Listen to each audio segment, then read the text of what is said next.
Mesdames, Messieurs, c'est un plaisir d'être avec vous ce matin dans le cadre de votre émission On remue l'actu de ce 6 octobre 2022.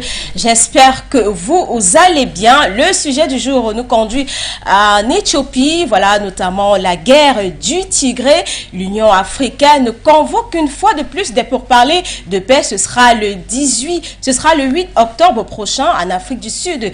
Est-ce que la paix est-elle envisageable? On en parlera tout au long de cette émission avec notre consultant permanent, Monsieur Numbisi Wafo. On aura l'info du jour, on aura les unes du jour, on aura l'image du jour et le buzz du jour. Ce sera à la fin, voilà, ce sera certainement à la fin de cette émission. Je ne suis pas seule, je suis avec une queen. Bonjour Kwechu. Bonjour Moto, bonjour également à nos nombreux téléspectateurs encore au rendez-vous aujourd'hui. C'est un moment à nous remuer et on vous invite simplement à nous rejoindre et merci si vous êtes déjà là. On est parti pour être ensemble jusqu'à 12h.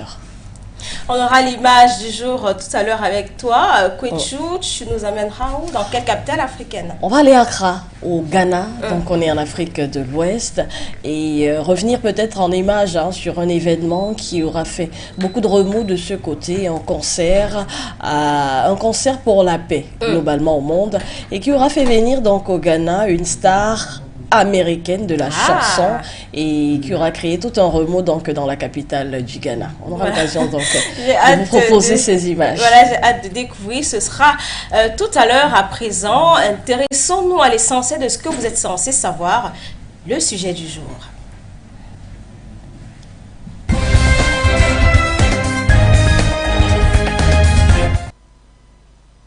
Du jour, je vous ai dit, nous conduit en Éthiopie, guerre du Tigré. La paix est-elle envisageable?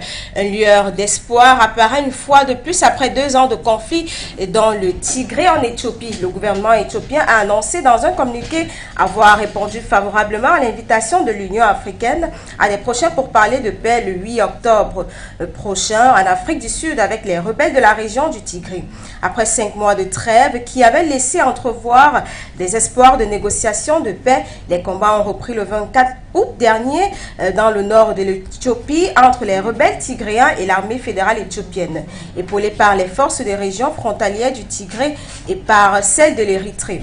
L'envoyé spécial américain pour la Corne de l'Afrique, Mike Hammer, est revenu dans la région depuis le 3 octobre après une précédente visite en septembre pour parvenir à une cessation immédiate des hostilités dans le nord de l'Éthiopie et soutenir le lancement des pourparlers de paix sous l'égide de l'Union africaine. Rappelons que le conflit dans le nord éthiopien a commencé en novembre 2020 lorsque le Premier ministre Abiy Ahmed a envoyé l'armée fédérale au Tigré pour déloger les dirigeants du gouvernement régional qui contestait son autorité et qui l'accusait d'avoir attaqué des bases militaires sur place. Selon des sources concordantes, les forces fédérales et régionales éthiopiennes et les troupes érythréennes ont depuis la reprise des combats pris le Tigré en tenaille, menant des offensives depuis les 4 points cardinaux.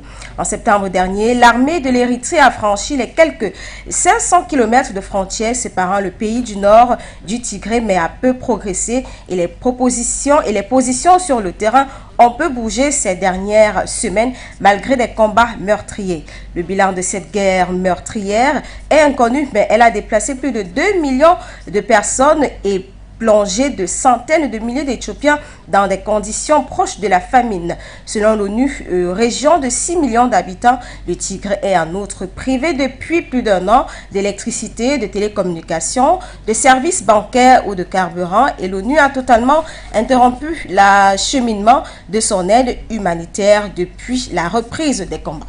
Alors, est-ce que cette nouvelle intervention de l'Union africaine, avec cette nouvelle intervention de l'Union africaine, la paix est-elle envisageable? On en parlera avec notre consultant, Monsieur Numbisi, mais avant, on va prendre l'avis de celle qui m'accompagne. Il s'agit de Kwechu. Kwechu, après 2 ans de conflit entre la région du Tigré et le gouvernement éthiopien, est-ce que cette fois-ci, il faut rappeler que ce n'est pas la première fois que l'Union africaine essaie de convoquer des pourparlers. Donc, il y a eu des pourparlers, mais après, notamment le 24 août dernier, il y a eu une reprise des combats. Et donc, cette fois-ci, le gouvernement éthiopien a répondu favorablement à l'invitation de l'Union africaine à une cessation des conflits. Est-ce que le 8 octobre prochain en Afrique du Sud, la paix peut être envisageable? Alors, de la lecture que je fais de ces événements, je vais assez sceptique quand même quant à la capacité de l'Union africaine à calmer les hostilités donc, du côté de l'Éthiopie. Oui. Parce que simplement, si on se base sur les faits, il s'agit d'un conflit interne. Il s'agit clairement d'un problème déjà tribal qui gagne en ampleur, en intensité. Et on a un peuple du Tigré qui, ma foi, il faut le préciser, est un habitué de la guerre. Effectivement. C'est un peuple qui est fier et qui entend défendre son territoire jusqu'à la mort. Jusqu'à la mort. Et aujourd'hui, malheureusement, il faut le reconnaître, l'Union africaine a quelquefois, et même j'ai envie de dire à plusieurs reprises, échoué dans sa capacité à régler donc, des conflits internes. Et quand on sait que du côté de l'Éthiopie, malheureusement, le problème, le mal, il est des plus profonds. On voit une petite population ou alors une minorité, parce qu'il faut préciser que le Tigré, ça représente seulement 6% de la population de l'Éthiopie, qui est évaluée donc à environ 100 millions d'habitants. Alors, voir un petit peuple qui arrive comme ça, déjà en plus de 2 ans, à tenir tête, un petit peuple quand même qui a été à la tête de l'Éthiopie, du moins cette tribu-là, pendant 27 ans, et qui aujourd'hui n'entend pas lâcher du zeste face au gouvernement d'Addis Abeba. D'où vient-il que des intermédiaires ou alors des personnes venues donc d'autres pays ou alors d'instances internationales comme l'Union africaine pourraient apaiser les tensions. C'est d'autant plus qu'on a vu toutes les restrictions de la part de l'Organisation des Nations Unies, donc de l'ONU, à leur endroit, qui pour autant n'a pas calmé les ardeurs. Il faut rappeler que l'envoyé spécial, même américain, contre la Corne de l'Afrique, Amer Mike, était du côté de l'Éthiopie. C'était le 3 octobre dernier. Donc, avec toutes ces médiations-là, est-ce que cette fois-ci, on peut espérer Alors, ce qu'on peut quand même espérer, c'est qu'il donne une lueur d'espoir quant à une issue peut-être positive ou alors favorable à ce conflit, c'est que l'Éthiopie nous a quand même habitués à des conflits. Et quand on voit aujourd'hui à quel point l'Éthiopie a pu se relever des guerres et autres, on se dit que c'est pas ce conflit qui va finalement mettre à mal ce pays. Ça demande simplement à faire asseoir des autorités de ce pays, clairement de faire comprendre ou alors tout simplement pourquoi pas d'initier, comme c'est le cas du côté du Tchad, un dialogue, voilà. Mais ma foi, j'estime que ce conflit ne trouvera solution que lorsque les différentes parties du côté de l'Éthiopie elle-même pourront donc trouver un consensus, pourront s'asseoir et calmer donc les ardeurs du peuple. Malheureusement, on le relevait encore, ou du moins vous le releviez encore tout à l'heure, le fait que ce conflit implique de nombreux déplacés, des millions de déplacés, des morts également se comptent par milliers, voilà. Et c'est un conflit qui met à mal finalement toute l'Éthiopie. On les a presque laissés en autarcie, ce petit peuple, mais de voir ô combien ils sont résistants, ô combien ils n'entendent pas lâcher cette guerre, on se dit que finalement, ce n'est que l'Éthiopie, en mettant autour d'une table les différents porte-paroles donc de ces différentes représentations. Il faut dire donc le gouvernement d'Addis Abeba, et également cette autorité du Tigré, et puisqu'aujourd'hui on évoque également l'Érythrée qui a pris elle également position en faveur du gouvernement d'Addis Abeba, pourquoi pas elle également la mettre autour d'une table pour essayer de trouver un consensus. Et il serait peut-être de bon ton finalement de la part de l'ONU l'ONU et de l'Union africaine de pouvoir justement travailler avec cet effet boule de neige, c'est-à-dire de prendre ces leaders d'opinion, de pouvoir les mettre autour d'une table pour pouvoir calmer les ardeurs des Éthiopiens. Mais quant à se mettre à l'autre bout de l'Afrique pour évoquer 2 ou 3 questions en espérant que ça va calmer les ardeurs, ce n'est que mon avis, mais je vais assez sceptique quand même à ce qu'il y ait une issue favorable à cette autre tentative de médiation. Voilà, nous aurons les yeux rivés du côté de l'Afrique du Sud pour vous donner l'information en temps réel de ces pourparlers du côté de l'Afrique du Sud par rapport à cette guerre du Tigré. On en reparlera avec notre analyste tout à l'heure, mais à présent, intéressons-nous à l'info du jour.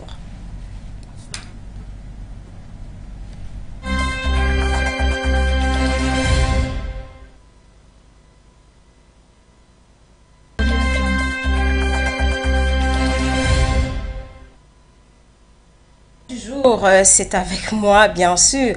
On va du côté du Burkina Faso. Voilà, l'info de ce jour nous conduit au Burkina Faso. Le capitaine Ibrahim Traoré, tombeur du lieutenant-colonel Paul-Henri Sandaogo Damiba, le vendredi 30 septembre dernier, a été officiellement désigné chef de l'État du Burkina Faso. Dans une édition spéciale de la télévision nationale, la nouvelle transition du pouvoir a annoncé le nouvel acte fondamental qui fonde l'exercice de l'État. En attendant l'adoption de la prochaine charte de la transition, le mouvement patriotique pour la sauvegarde et la restauration reste l'organe central de l'État et assure donc la continuité et la gestion des affaires de l'État. Il est toujours composé d'un président, le capitaine Ibrahim Traoré, de 2 vice-présidents, d'un coordonnateur et de 2 commissions. Son président, le capitaine Ibrahim Traoré, est désormais le chef de l'État et à ce titre, il est garant de l'indépendance nationale et de l'intégrité du territoire, de la permanence et de la continuité de l'État, du respect des traités et accords internationaux auxquels le Burkina Faso est parti. C'est à lui qu'il revient de définir et d'orienter la politique sécuritaire, économique, sociale et la restauration de l'intégration du territoire. En sa qualité de chef suprême des forces armées nationales, il pourra procéder des nominations aux emplois de la haute administration civile et militaire avant l'adoption de cet acte fondamental. Et c'est depuis la salle internationale de conférence de Ouaga 2000 que le capitaine Ibrahim Traoré consultait une source proche du MPSR, assurait qu'il ne pouvait pas procéder à un changement significatif au sein de l'appareil de l'État tant qu'il n'avait pas encore les pleins pouvoirs. On va écouter un extrait du porte-parole du MPSR. Il s'agit de, Azaria Sorgo Farouk, qui est le porte-parole du mouvement, du MPSR. On écoute son extrait et on revient. Acte fondamental. Le mouvement patriotique pour la sauvegarde et la restauration, MPSR. Préambule. Considérant les événements du 24 janvier 2022, ayant conduit le mouvement patriotique pour la sauvegarde et la restauration à l'exercice du pouvoir d'État, considérant la dissolution du mouvement patriotique pour la sauvegarde et la restauration, pour la mise en place des organes de la transition prévus par la charte de la transition du 1er mars 2022, considérant les événements du 30 septembre 2022 ayant conduit à la reconstitution du mouvement patriotique pour la sauvegarde et la restauration, considérant le caractère légitime et populaire des événements du 30 septembre 2022, ayant conduit à la démission du président de la transition le 2 octobre 2022, considérant la dissolution de la charte de la transition du 1er mars 2022, considérant la suspension de la Constitution du 2 juin 1991, considérant la dissolution de l'Assemblée législative de transition, considérant la dissolution du gouvernement, adhérant aux valeurs et principes démocratiques contenus dans les instruments juridiques internationaux et régionaux auxquels le Burkina Faso a souscrit, considérant l'urgence et la nécessité de fixer l'organisation provisoire des pouvoirs publics dans le cadre d'un état de droit respectueux de l'ensemble des droits et libertés fondamentaux, adopte le présent acte fondamental dont teneur suit. Titre 1. Disposition générale. Article 1. En attendant l'adoption d'une charte de la transition, les dispositions du présent acte fondamental fondent l'exercice du pouvoir d'État. Titre 2. Du mouvement patriotique pour la sauvegarde et la restauration. Article 2. Le mouvement patriotique pour la sauvegarde et la restauration assure la continuité de l'État en attendant la mise en place des organes de la transition. Il assure la continuité et la gestion des affaires de l'État en cas d'indisponibilité du gouvernement. Il est l'organe central de définition et d'orientation de la politique sécuritaire, économique, sociale, de développement et de la restauration de l'intégrité territoriale. Article 3. Le mouvement patriotique pour la sauvegarde et la restauration est composé ainsi qu'il suit. Un président, un premier vice-président, un deuxième vice-président, un coordonnateur, 2 commissions. Thème des forces armées nationales. Il est garant de l'indépendance de la magistrature.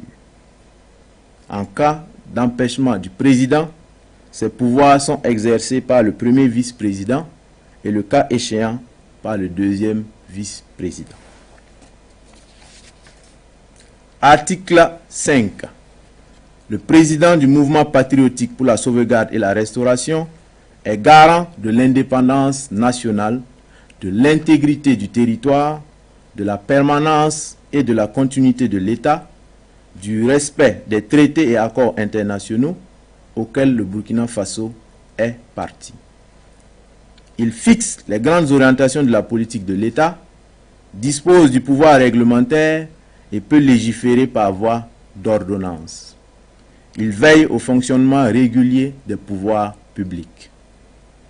Article 6. Le président du mouvement patriotique pour la sauvegarde et la restauration nomme aux emplois de la haute administration civile et militaire ainsi que dans les sociétés et entreprises à caractère stratégique déterminés par la loi. Article 7. Le président accrédite les ambassadeurs et les envoyés extraordinaires auprès des puissances étrangères. Les ambassadeurs et envoyés extraordinaires étrangers sont accrédités auprès de lui. Titre 4 de la justice. Article 8. La justice est indépendante. Les juridictions conservent leurs prérogatives. Titre 5. Des traités et accords internationaux. Article 9. Le président du mouvement patriotique pour la sauvegarde et la restauration négocie et ratifie les traités. Titre 6 de la révision de l'acte fondamental. Article 10. Le présent acte peut être révisé par le mouvement patriotique pour la sauvegarde et la restauration. La proposition de révision et la révision doivent... Titre 7. Disposition finale. Article 11. Dès la signature de l'acte fondamental, la suspension de la Constitution du 2 juin 1991 est levée. Celle-ci s'applique à l'exception de ces dispositions non contraires au présent acte fondamental. Article 12. Le présent acte fondamental prend effet à compter du 30 septembre 2022. Article 13. Le présent acte fondamental sera publié au journal officiel du Faso. Ouagadougou le 5 octobre 2022.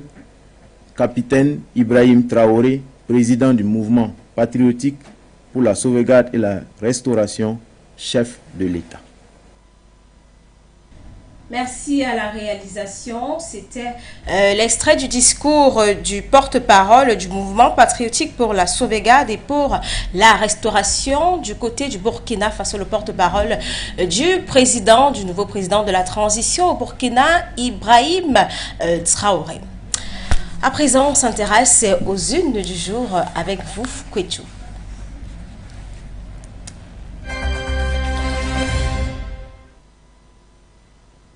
Alors encore aujourd'hui, on vous a concocté quelques revues des grandes unes de quelques médias et autres tabloïds donc du côté d'Afrique.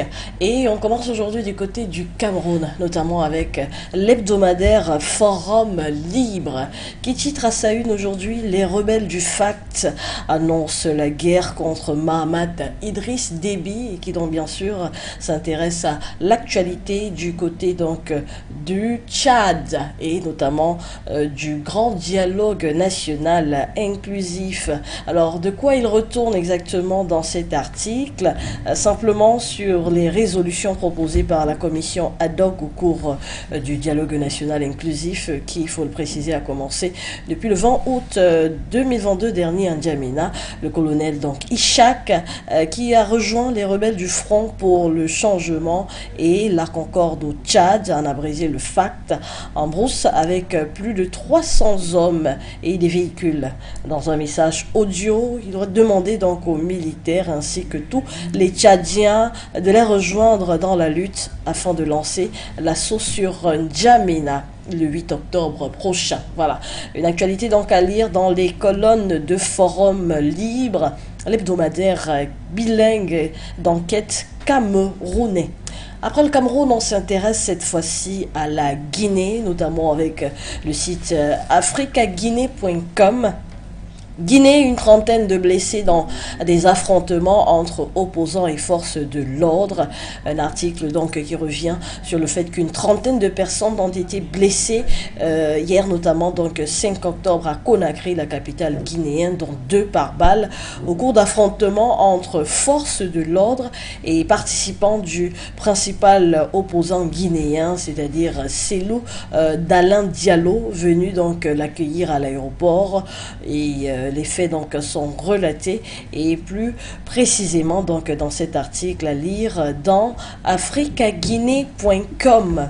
À la suite de la Guinée, on reste en Afrique de l'Ouest avec notamment maliweb.net, le site d'information malien, qui titre dans cet article: le Kremlin évoque l'envoi d'environ 300 000 tonnes d'engrais russes bloqués dans des ports européens. Un article qui revient globalement sur le président de la Fédération donc de Russie, Vladimir Poutine, qui a eu un entretien téléphonique avec son homologue du Mali, le colonel Assimi Goïta, mardi dernier. Et selon donc le Kremlin, les deux chefs d'État ont évoqué dans cette conversation la fourniture d'engrais, la coopération sécuritaire et la participation également du président malien au prochain sommet russo-Afrique, voilà, à Saint-Pétersbourg, qui est donc prévu pour l'an prochain. Plus de précisions, c'est bien sûr dans cet article dans maliweb.net. À la suite de notre revue des grandes unes, et on va sortir par là en Côte d'Ivoire avec Abidjan.net. Côte d'Ivoire, en visite de travail à Abidjan, le ministre ukrainien des Affaires étrangères, reçu par le vice-président ivoirien. Le vice-président donc de la République de Côte d'Ivoire, Thiemoko Meiliet Koné, s'est donc entretenu hier, mercredi 5 octobre, au palais de la présidence de la République avec le ministre des Affaires étrangères de l'Ukraine, Dimitro Kuleba, porteur notamment d'un message du président Volodymyr Zelensky au président ivoirien Alassane Ouattara, dans un contexte mondial bien sûr marqué par la guerre entre la Russie et l'Ukraine. Une visite des plus évocatrices en tout cas de la relation qui lie la Côte d'Ivoire et l'Ukraine et qui fait donc énormément parler. Si vous voulez avoir plus de teneurs et d'informations concernant donc cette actualité, n'hésitez pas à faire un tour dans abidjan.net. Et sur ce, Moutou, on va mettre un point donc à notre revue des unes du jour. Merci Kwechou, merci d'avoir fait le tour des grandes capitales africaines, voilà, le tour des kiosques capitales africaines. À présent, on aura le flash où Monsieur Noubissi en ligne. Si rien n'a été calé pour le moment, on s'intéresse à l'image du jour avec une fois de plus vous, Kwechou. Alors, on va voyager, comme je l'annonçais précédemment, pour le Ghana. On est en Afrique de l'Ouest. Et de ce côté, dans les rues d'Accra, une image des plus intrigantes quand même, tant ça montre une certaine trivialité entre le chanteur américain mondialement connu Usher et les populations donc de ce côté-là. Voilà, Usher dans les rues d'Accra, à quelle faveur? À la faveur d'un concert, un concert et non des moindres, celui du Global Citizen Festival 2022, 10e édition du genre. Il faut rappeler donc que ce concert a eu lieu le 24 septembre dernier, un concert donc qui appelle les dirigeants mondiaux et les grandes entreprises à prendre des mesures urgentes pour la paix dans le monde, pour la planète et pour mettre fin donc à pauvreté. Voilà, c'est donc l'engagement de cette organisation, le Global Citizen, qui donc chaque année organise un grand événement simultanément à différents donc endroits du monde. Et donc cette année en Afrique, c'est le Ghana qui a donc eu l'occasion d'accueillir ce grand concert. Au même moment, se tenait également du côté de New York, au Central Park et à bien d'autres endroits. Donc ce concert pour la paix. Des artistes africains et notamment ghanéens aussi ont eu la possibilité de partager donc la scène avec Usher, Sarkodie, Tem, Neil Young ou encore Tracy Holmes, les Black Keys. Voilà, donc sur les réseaux sociaux d'aucuns on peut voir ces images d'Usher esquissant dans des pas de danse très africains, le Azonto pour ceux qui connaissent.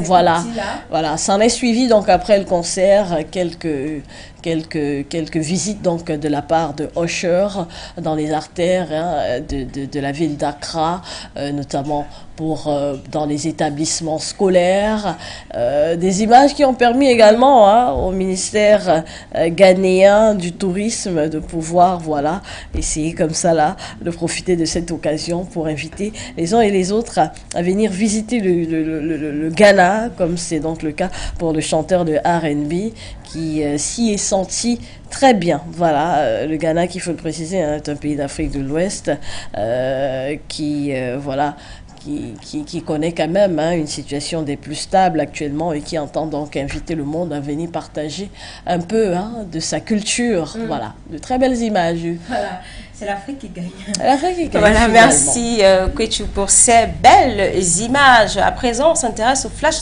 d'informations en langue anglaise avec Djefotsu.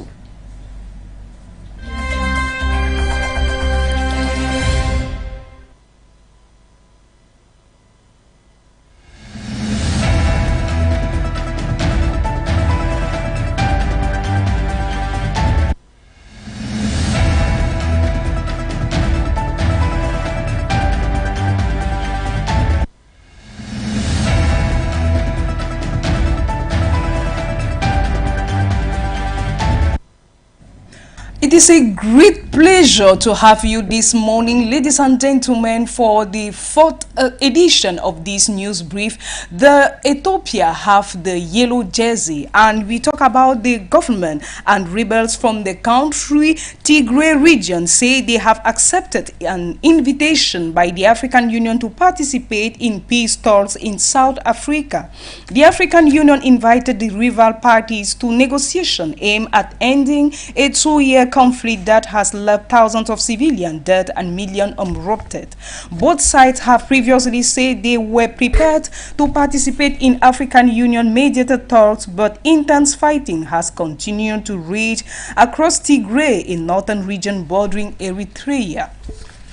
From Ethiopia, up next to Uganda, the President Yoweri Museveni has apologized to Kenya after his son a general threat to invade the neighboring country and captured its capital in 2 weeks. I ask our Kenyan brothers and sisters to forgive us for tweets sent by General Muhoozi Museveni, said in a statement on Wednesday, adding that public officers should not interfere in the affairs of the other countries. Muhoozi Kainerugaba, 48, is outspoken on social media, frequently sparring with opposition figures and wearing into politics. He later said he made the comments about Kenyan in jest. From Gambia, the death of dozens of children in this country from kidney injuries may be linked to the contaminated cut and cold syrups made by an Indian drugs manufacturer, the World Health Organization said Wednesday. WHO Director General Tedros Adhanom Ghebreyesus told reporters that the UN agency was investigating along with India regulators and the drone maker New Delhi-based Maiden Pharmaceuticals. Maiden declaring to comment on the alert while calls and foreign media messages to the Drugs Controller General of India went unanswered. India's health ministry also did not immediately respond to a request for comment. Finally, we talk about World Cup. Ukraine joins Spain and Portugal's bid to host 2030 tournament. Ukraine has joined Spain and Portugal's bid to host the 2030 FIFA World Cup. Representatives of the Spanish, Portuguese and Ukrainian Football Association confirmed their plans of UEFA's headquarters on Wednesday. Ukraine was invaded by Russia in February and the war has continued since, with thousands of troops and civilians killed and major cities suffering significant destruction. Spain and Portugal originally announced a joint bid in June 2021. And that is all we have for you, listeners of Thoyu Television. Keep on with Onremulakchu.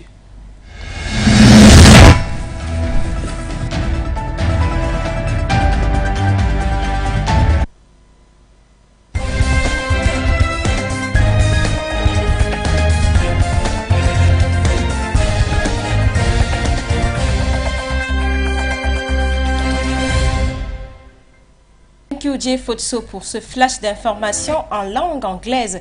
Mesdames et messieurs, si vous nous rejoignez à l'instant, vous êtes sur les antennes de For You Media. Voilà, et on vous a dit tout à l'heure, le sujet du jour nous a conduit en Éthiopie, notamment la guerre du Tigré. Après plusieurs tentatives, après plusieurs organisations des pourparlers, l'Union africaine appelle une fois de plus les belligérants à déposer les armes. Ce sera le 8 octobre prochain du côté de l'Afrique du Sud. On a déjà notre consultant permanent, M. Numbisi, en ligne. Bonjour, M. Numbisi. Merci, bonjour, Mamoudou. Bonjour à tous ceux qui sont en studio. Bonjour aux techniciens. Bonjour à nos nombreux téléspectateurs. J'espère que vous allez bien et nous sommes heureux de vous recevoir une fois de plus. Je suis tout aussi heureux que vous de vous retrouver ce matin, de retrouver ceux qui nous écoutent. Donc rassurez-vous, côté santé, il n'y a pas de grand souci. De toute façon, il y a la forme requise pour encore échanger avec vous ce matin. Voilà, Monsieur Numbisi, aujourd'hui on s'intéresse à l'Éthiopie, notamment la guerre du Tigré qui dure depuis 2 ans. Du côté de l'Éthiopie, eh bien, l'Union africaine tente une fois de plus de réunir les belligérants afin de déposer les armes. L'Union africaine a convoqué un pourparler le 8 octobre prochain. Ce sera en Afrique du Sud. Est-ce que cette fois-ci, la paix est-elle envisageable, Monsieur Numbisi Wafo? Il faut espérer que la paix soit envisageable. Il faut espérer que là, on retrouve finalement la paix dans cette partie du continent qui se situe au niveau de la corne de l'Afrique. Oui. Il faut espérer qu'on retrouve la paix parce que cette guerre dure depuis presque 2 ans. Oui, effectivement. Il faut espérer qu'on retrouve la paix parce que cette guerre a créé d'énormes dégâts. Il faut rappeler qu'il y a quand même 2 millions de personnes déplacées. Il y a des centaines de milliers de personnes qui ont été victimes directes de la guerre et qui sont pour certains destinés, pour certains blessés. Oui. Donc c'est une guerre qui a en plus paralysé pratiquement toute la région du Tigré. À avec aujourd'hui l'incapacité. Vous savez, les écoles ont été bombardées. Oui. Donc, il y a, depuis un certain temps, l'incapacité de l'accès à l'éducation dans cette partie de la République fédérale d'Éthiopie. Il y a les hôpitaux qui ont été bombardés et donc c'est difficile aujourd'hui d'accéder aux soins. Il y a des églises qui ont été bombardées. En plus, il faut quand même reconnaître que les services de l'éducation ont été rompus. Il n'y a pas d'électricité, il n'y a pas d'eau potable, il n'y a pas de carburant. Plus grave encore, parce qu'il est impossible de s'approvisionner en aliments dans cette partie de l'Éthiopie. Parce que la guerre fait rage et que les activités agricoles sont suspendues. Parce que la sécheresse également sévit de ce côté-là. Oui. Les populations sont exposées à la famine. On compte des centaines de milliers de personnes menacées de famine. Donc on a aujourd'hui une partie de l'Éthiopie qui est complètement sinistrée. Oui. Sinistrée parce que cette partie de l'Éthiopie-là est opposée au gouvernement fédéral dans une guerre qui a éclaté depuis novembre 2018. Oui. Donc maintenant, il faut quand même remonter aux origines de la guerre pour comprendre ce qui se passe et peut-être voir si ça va être facile à gérer. Oui. Alors si les solutions vont être faciles à trouver.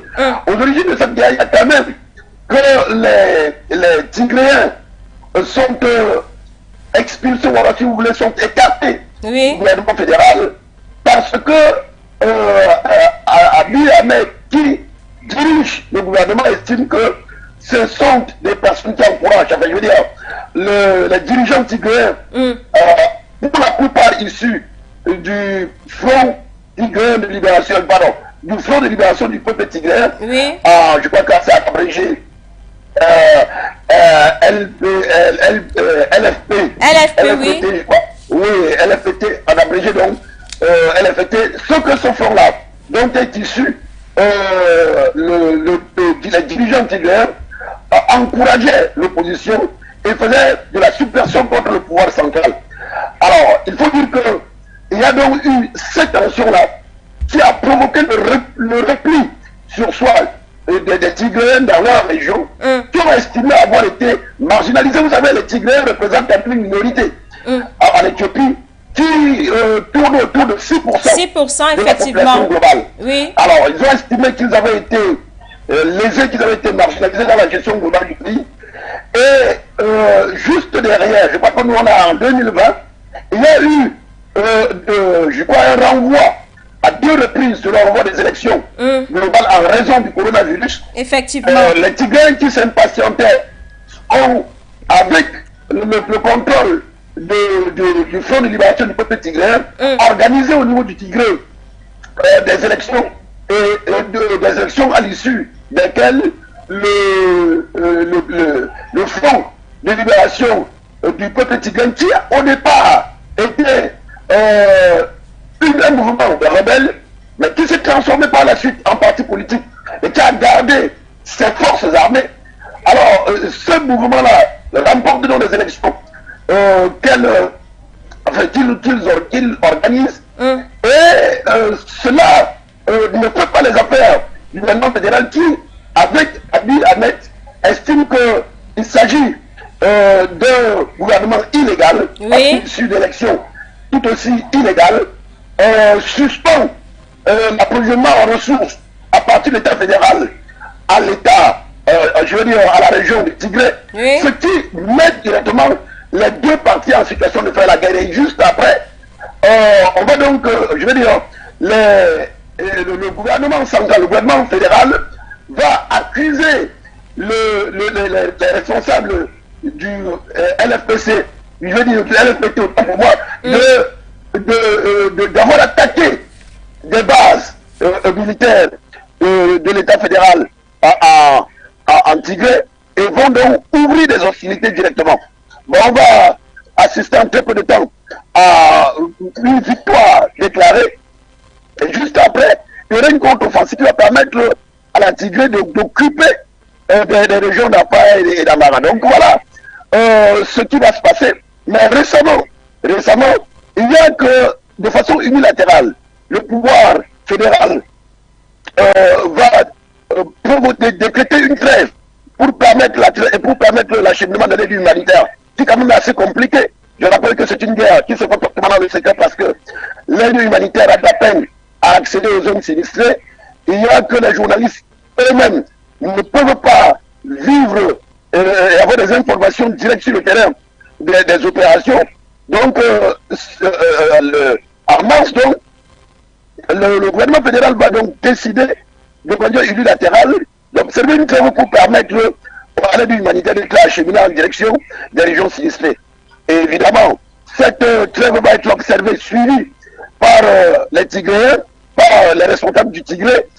Mais, coup de théâtre, très récemment, je pense en juin, je veux dire, le 4 septembre dernier, les opérations militaires vont reprendre de plus belle sur le terrain, les combats vont reprendre, et les deux camps vont s'accuser mutuellement.